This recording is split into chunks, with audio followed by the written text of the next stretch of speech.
आपका क्वेश्चन आता है लाइफ प्रोसेस में इंपॉर्टेंट क्या है। पहली चीज कि लाइफ प्रोसेस चैप्टर सबसे ज्यादा हाई वेटेज चैप्टर होता है, 9 मार्क्स का आता आ रहा है इतने टाइम से।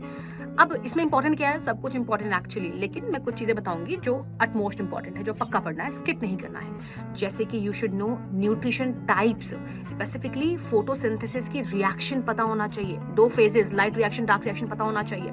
रेस्पिरेशन में आ जाते हैं, रेस्पिरेशन और ब्रीदिंग में डिफरेंस क्या है पता होना चाहिए, बहुत आता है। इसके अलावा रेस्पिरेशन की टाइप्स क्या होती हैं, तो वो वाला पाथवे याद कर लो, एरोबिक और एनारोबिक वाला जो ग्लाइकोलिसिस का पाथवे है ना, एनसीईआरटी में डायरेक्ट पूछ लेते हैं। ओके, अब आ जाते हैं आपके नेक्स्ट में।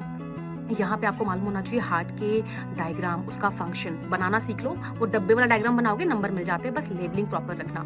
Double circulation very important. और ये भी पूछते हैं कि मिक्सिंग ऑफ ब्लड क्यों नहीं होनी चाहिए, हम वार्म ब्लडेड हैं, ये लिख देना अच्छे से, ठीक है। फिर आपसे पूछ लेंगे अबाउट दी प्लांट्स में एक्सक्रीशन कैसे होता है, तो आपको मालूम होना चाहिए सारे पाथवे कैसे एक्सक्रीट करता है। ह्यूमंस में एक्सक्रीशन के नाम पे आपको नेफ्रॉन का डायग्राम पता होना चाहिए, यूरिन कैसे बनती है, 3 के स्टेप्स पता होना चाहिए। किडनी का बेसिकली पता होना चाहिए पाथवे क्या रहता है, like kidney, ureter, urinary bladder and urethra, तो वो एक्सक्रीटरी सिस्टम आपको मालूम होना चाहिए। तो कुछ मोटी मोटी ये चीज़ें हैं जो फॉर श्योर आती ही आती है, इनको तो स्किप नहीं करना है। बाकी छोटा मोटा तो हम पढ़ ही रहे क्लासेस में, है ना, तो आना क्लासेस में और टाइम पे आओगे, सब सिखा दूंगी आपको।